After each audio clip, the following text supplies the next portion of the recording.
Vamos entrar agora, então, no capítulo sobre o espaço.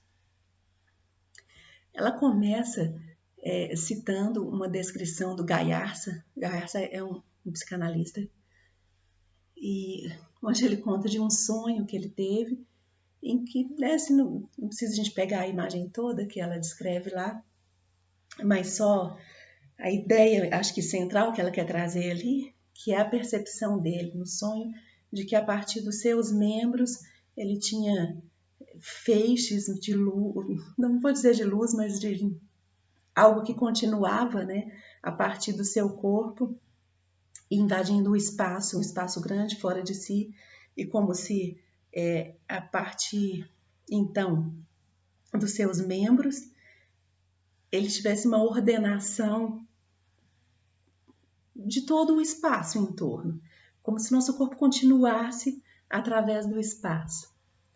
Ela vai dizer que essa imagem é muito interessante e instigante para a gente pensar a relação mesmo do corpo e do espaço. É como se as extensões do corpo criassem as dimensões do espaço. A gente se orienta no espaço a partir do próprio corpo.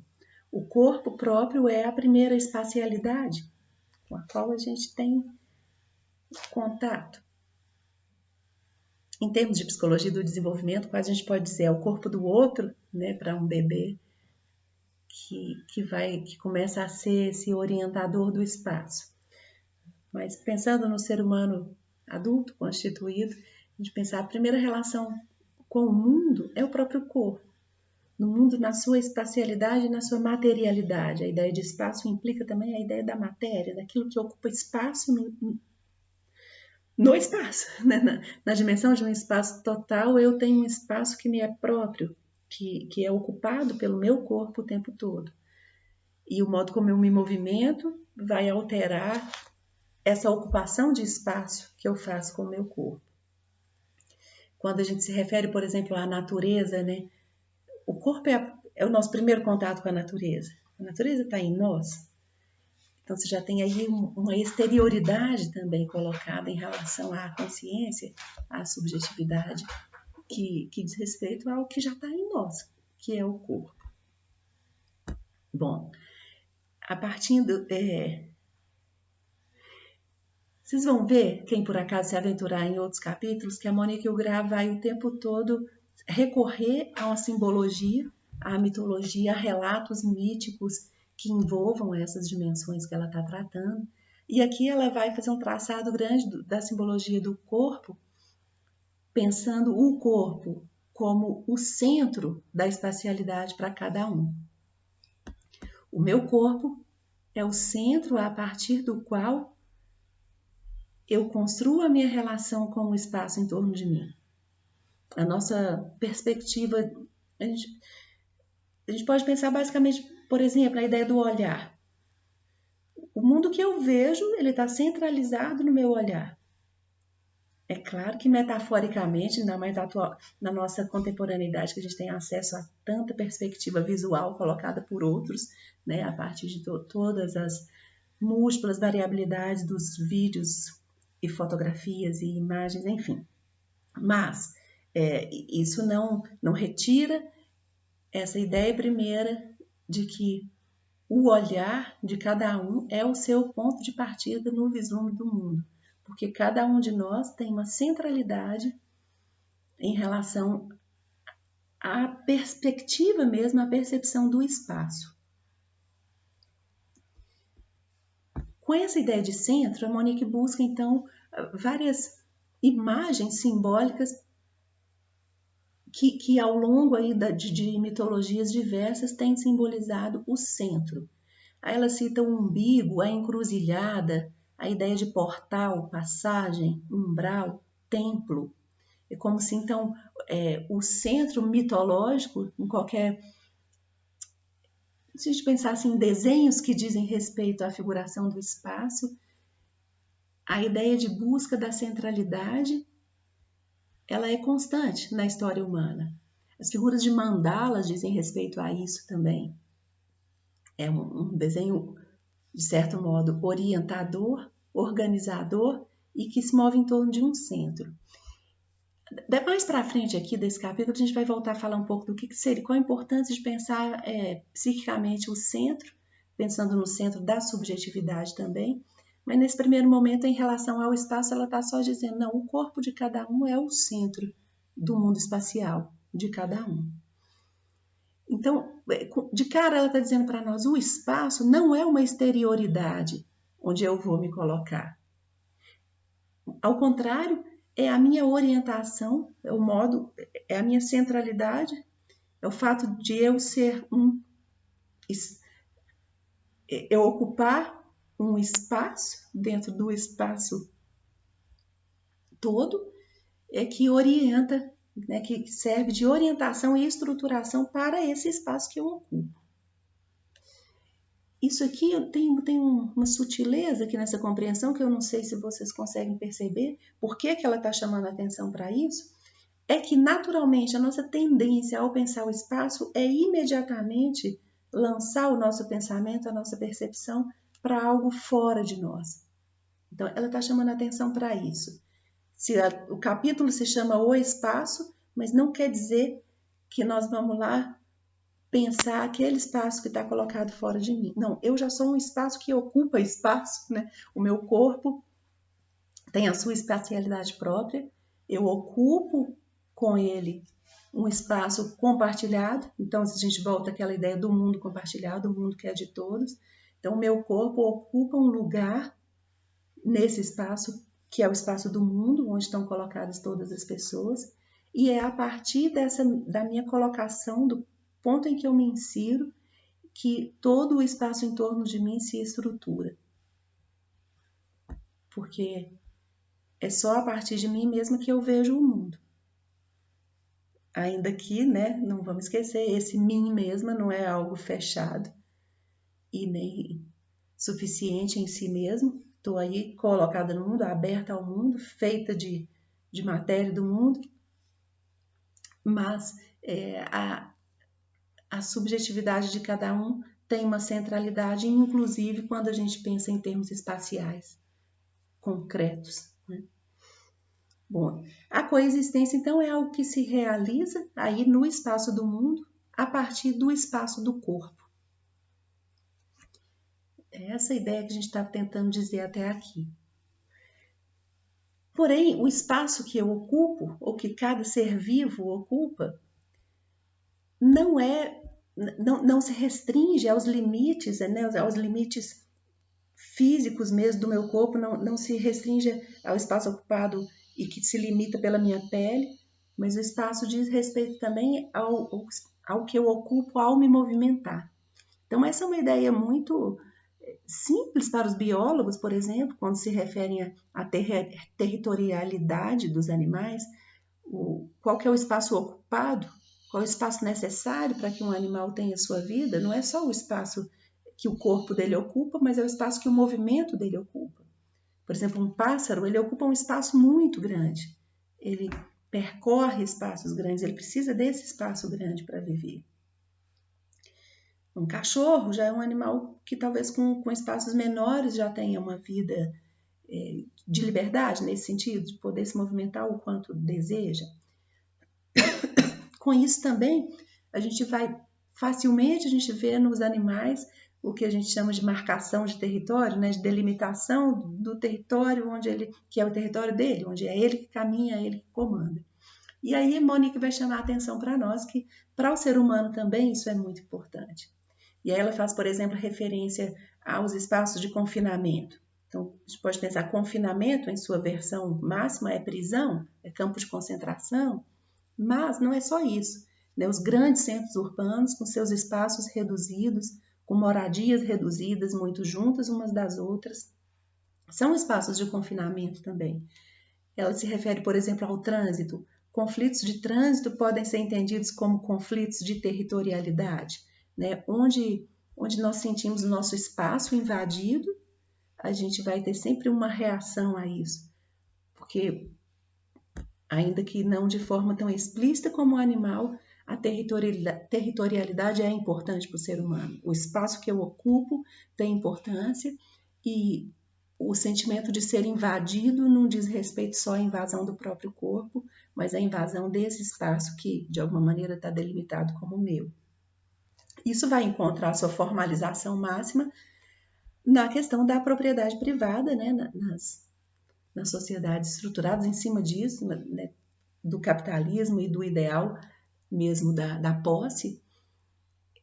Mas se é muito fácil para a gente perceber, né, todas as lutas que às vezes são jurídicas ou mesmo lutas feitas com armas e violência pela posse da terra, mas aqui ela está ligando isso a uma dimensão de vivência, né, de vivência primária mesmo, que é a necessidade que cada corpo humano tem de ocupar um espaço no mundo, e é um espaço de movimento também, não só o espaço do seu próprio corpo. Bom, ela vai se referir à vivência do espaço como uma fenomenologia da corporeidade vivida. Isso é muito interessante, essa expressão corporeidade vivida. Às vezes, numa perspectiva fenomenológica, a gente vai um pouco que repetir um óbvio, né? Quando a gente insiste na ideia da experiência vivida, e aqui dizer, não, o corpo é um corpo próprio, o corpo é um corpo que tem a sua experiência própria, e ao se buscar compreender fenomenologicamente isso, você está fazendo uma fenomenologia do que é, então, a vivência própria da corporeidade. Ela segue dizendo para nós que o espaço humano é sempre um espaço humanamente construído. Então, toda essa noção, se a gente pegou emprestado um pouco da biologia, essa ideia da territorialidade, isso funciona como uma metáfora. Claro que a gente sabe que o ser humano é esse ser de cultura desde o primeiro momento em que vive, né? Assim, todo ser humano já nasce no meio de uma cultura, já é banhado por essa cultura desde o início, e o espaço também é um espaço todo ele construído culturalmente, todas as variações. Mesmo para quem vive em ambientes o mais próximo possível da natureza, mesmo a vida de tribos indígenas que ainda vivam de modo pouco alterado, mas ali sempre aquele espaço já está marcado por simbologias e mitologias, são marcações que são marcações culturais, que são marcações humanas. Ainda que se você olhar, você veja só natureza, se você for conversar com aquele ser humano que vive ali naquela natureza, você vai compreender que aquela natureza já é marcada culturalmente por aquele povo que vive ali. Então é isso que ela está querendo dizer aqui. O espaço humano é sempre um espaço humanamente construído, porque o ser humano é esse ser que tem essa possibilidade simbólica, mais do que possibilidade, é esse ser que é o ser simbólico, e ao viver, ele vai viver sempre desta maneira. Então, sempre marcando o seu mundo, o seu espaço, pelo seu próprio modo de existência, que é esse modo, então, que constrói, que coloca a sua significação humana ali em cima daquele espaço em torno. Estou chamando a atenção para isso, porque alguém poderia dizer, não, mas alguém que vive na natureza tem ainda um espaço não contaminado ou não impregnado de marcação cultural humana. Isso não é verdade, sempre há marcação cultural. No nosso caso, que vivemos nas cidades, nos mundos, né, nos grandes centros urbanos ou mesmo nas pequenas cidades, isso é bastante óbvio, né, que o nosso espaço está marcado pelas construções, pelas ruas, pelas regras, enfim, por tudo que é o nosso mundo construído. E aí, nesse espaço que é humanamente construído, Monique vai chamar a atenção para a simbólica da casa, né? A casa é o habitat humano. Então, se a gente pensar, o ser humano não tem habitat natural, o biólogo vai dizer isso. Mas aqui, então, pegando mais uma vez essa ideia do habitat do mundo aí da biologia, vai dizer, simbolicamente, a casa ocupa esse lugar para o ser humano. Casa aí entendido no seu âmbito o maior possível, né? A gente pode chamar aquilo que cada pessoa sente como a sua casa, aquele lugar em que ela descansa, é o seu habitat. E a casa, assim como o corpo, vai oferecer esse duplo movimento que é de delimitar e proteger. Né? É o espaço em que nos encontramos, né, que nos comunicamos, mas também em que nos isolamos. A possibilidade de usar o espaço para ficar só, ela também tem uma importância muito grande nas construções humanas e nessa simbologia mesmo que marca a nossa estruturação do espaço. Então, construções humanas sobre o espaço vão ser sempre locais, ao mesmo tempo de encontro e de esconderijo. Esse movimento, aqui ela vai chamar a atenção para quando o espaço não permite mais algum mínimo isolamento, ele também passa a ser vivido como um espaço invasivo para a subjetividade humana. Então, essa ideia do encontrar-se e perder-se, do isolar e comunicar, é a ambiguidade constante da nossa relação com o espaço. Ela vai se referir ao labirinto como um símbolo do perder-se, né? O labirinto que pode ser assustador, ameaçador, de um espaço absurdo, sem significação. Mas logo mais à frente ela vai também voltar a essa ideia do labirinto como possível organizador, no sentido de que há um centro, né? Há um ponto organizador daquilo que parece caótico. Então, o encontrar o centro do labirinto é exercitar esse movimento de organização em meio ao que é caótico. E aí a gente vê aqui essa simbologia do espaço se tornando uma simbologia da subjetividade também. Se a gente pensar na subjetividade, na interioridade de cada um, como bem representado por um labirinto, né, como aquele local em que a gente se perde, mas está colocada a ideia de que haveria ali também um centro organizador que, quando ele é encontrado, ele serve para clarear e fazer ver aquilo de forma ordenada, aquilo que parecia caótico. Então, organizar se refere sempre a centro, nesse sentido. Por isso, a mandala é um grande símbolo de organização. E aí, mas o labirinto também pode vir a ser, se de caos ele se transforma em mandala, né? Em algo que se constrói em torno de um centro organizador. Bom, a simbólica da casa leva a gente de volta à ideia do corpo, da casa ao corpo. O corpo é o espaço vivido. O corpo é o espaço onde se dá toda a nossa vivência existencial. O corpo é o espaço interno, é a vivência de si como sujeito, é onde nós nos encontramos conosco mesmos como sujeito. E o corpo é, ao mesmo tempo, a comunicação com o espaço interno, com o espaço externo, desculpa, gente. Então, se há essa vivência interior localizada no interior do corpo, há também, imediatamente, é pelo corpo e com o corpo que nós nos comunicamos e entramos em relação com o mundo e com o outro, né? É com o corpo que nós falamos, é através do corpo que nós vemos, escutamos. Então, ele é o nosso meio comunicador e, ao mesmo tempo, o nosso meio de interiorização. Com a perspectiva fenomenológica, a Monique vai dizer também, a percepção do corpo próprio vai ser sempre fragmentária, né? Nós não temos uma visão do próprio corpo, nós percebemos melhor o corpo do outro. O corpo do outro eu consigo ver numa imagem única. E aqui eu já vou adiantar um pouco, daqui a pouco no texto ela vai falar sobre o espelho. É só na imagem do espelho que eu tenho a chance de ver, né, de perceber o meu corpo inteiro. E o espelho é a imagem que pode ser assustadora também, porque ela traz algo que é novo nesse sentido de que, por mim mesma, sem o espelho, eu não consigo ter a percepção do meu corpo como uma totalidade, e de repente, quando me defronto com o corpo colocado ali no espelho, isso vem num movimento que é organizador e, ao mesmo tempo, perturbador, porque aquela imagem lá, de fato, não sou eu. Ela é um outro de mim. Aí a gente já começa a entrar na temática do próximo capítulo, que é a da estranheza. Por aqui não vamos entrar tanto nisso, não.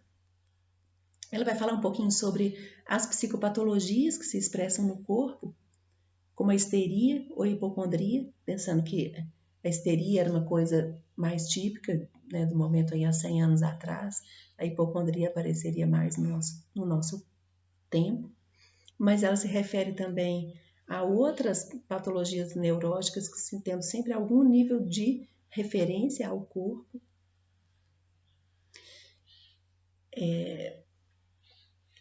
Quando ela fala da hipocondria, ela vai se referir um pouco, então, o que são os imaginários construídos em relação ao interior do corpo, né? Nós não enxergamos o interior do nosso corpo e a percepção, entrar no pensamento sobre o que é a interioridade fisiológica mesmo do corpo, muitas vezes é um caminho que, né, é propiciador de angústia, porque diz respeito a um desconhecido, né, mas um desconhecido que está tão próximo de nós. E, enfim, ela está fazendo referência a todo esse imaginário do interior como abismo, como um perigo, como um local onde se pode cair, isso seria gerador de sofrimentos. E aí, nesse sentido, ela se refere à questão de temor ou atração fixada, né? Fixação pelos orifícios do corpo. Os orifícios seriam, então, os meios de entrada nisso que seria a interioridade obscura do nosso corpo. Quando ela está falando isso, ela está se referindo a patologias mesmo, né? A sintomatologias clássicas, neuróticas, que podem mostrar essas fixações nos genitais, por exemplo, ou nos orifícios do rosto também, algumas vezes. E com isso ela está aproximando aí do terreno da sexualidade. Mas antes de falar diretamente, ela faz um parênteses onde ela vai se referir ao cristianismo como uma religião que valoriza a carne. Eu quis chamar a atenção disso aqui, a gente até poderia passar batido, mas acho que é interessante pensar para quem tem aí alguma proximidade com esse campo do cristianismo como religião, porque se estruturou ao longo da história do cristianismo a ideia de que essa seria uma religião que desvaloriza o corpo, né? Toda a ideia do pecado que foi sendo colocada aí. Mas se a gente vai naquela imagem primeira e mais importante de todas do cristianismo, que é a ideia da encarnação de Jesus, então essa é uma religião que diz de um Deus que quer se tornar carne. Veja, isso implica necessariamente numa valorização do corpo e da carne, do espaço vivido, da vida humana na sua concretude. Tá? Então, não vou me estender aqui não, mas para quem gosta da religião, pensa sobre isso. Bom, seguindo então vendo os desvios que a gente pode fazer na nossa relação com o corpo, ela se refere ao que ela percebe na sua época e que para nós hoje, aqui 40 anos depois, eu acho que é mais perverso ainda, que é que ela chama de valorização do corpo perfeito, né? Isso acomete, acho que talvez mais as mulheres, mas se não foi isso se os homens que estão me ouvindo agora sentirem que para eles também isso é um peso, me digam sobre isso. Mas eu sinto que a ideia de obcecada do nosso tempo de buscar um corpo que seja perfeito esteticamente, mesmo também em termos de saúde, é quase que ela vai dizer isso, é uma negação da fragilidade e da imperfeição do ser humano, que diz respeito também ao seu corpo. O corpo humano é sempre imperfeito, frágil, sujeito à doença, sujeito à morte, em última instância. Então, a fragilidade do corpo anuncia a morte. E nesse sentido aqui ela vai falar, se o corpo é a origem do espaço, é também uma testemunha do tempo. Porque somos corpo, sabemos que o tempo de existência da nossa vida enquanto corpo é finito. Né? A gente vai encontrar no nosso horizonte um fim que é a morte. Então, a fragilidade, o adoecimento do corpo aponta para isso. E aqui sim, eu tinha dito que ela estava anunciando ali uma entrada no terreno da sexualidade. Nesse ponto ela fala mais sobre isso E ela vai dizer que a sexualidade é um ponto privilegiado da vivência, né, da existência humana, porque é no exercício, é na experiência da vivência da sexualidade que se dá um intrincado de várias coisas com grande significação na vida humana. No primeiro momento, aquilo que se diz, né, a ideia mais comum, a realização do desejo, descarga de energia, algo que tem a ver com os nossos impulsos, né, ligados aí à corporeidade no seu sentido mais imediato, mas é também onde se pode dar um máximo de encontro e comunicação entre duas pessoas humanas, e é também o meio pelo qual se dá a procriação. É interessante ela chamar a atenção sobre isso, porque a gente, acho que às vezes, ao tratar a partir da psicologia a sexualidade, isso fica às vezes um pouco deixado de lado, mas isso tem uma importância muito grande. Isso está inserido, né, em meio às vivências da sexualidade, seja como medo ou como desejo. E acho que é legal a gente pensar um pouco nisso, que como que a vida humana se estrutura, né, assim, no seu aspecto mais biológico, que vem carregado de tanta emoção e de tanta importância, significação psíquica, que é o sexual, e até mesmo a continuidade da nossa espécie. É incrível que seja por meio da sexualidade que novos seres humanos venham ao mundo. Então, também, né, parem um pouco nessa ideia de tenta sentir um pouco mais isso. Então, isso torna todo esse terreno da sexualidade algo realmente de grande importância existencial e vivencial para todas as pessoas. Ela tem, né, traz uma multiplicidade de sentidos da experiência humana e na experiência humana. Bom, aí Monique passa a seguir um pouco o que seria mais próprio mesmo do psicodiagnóstico, é pensar as patologias, ainda que ela deixou claro para nós que não está se fixando numa patologização, mas ela vai dizer, a imagem corporal, assim como o espaço, é também construída. E aqui a referência ao espelho.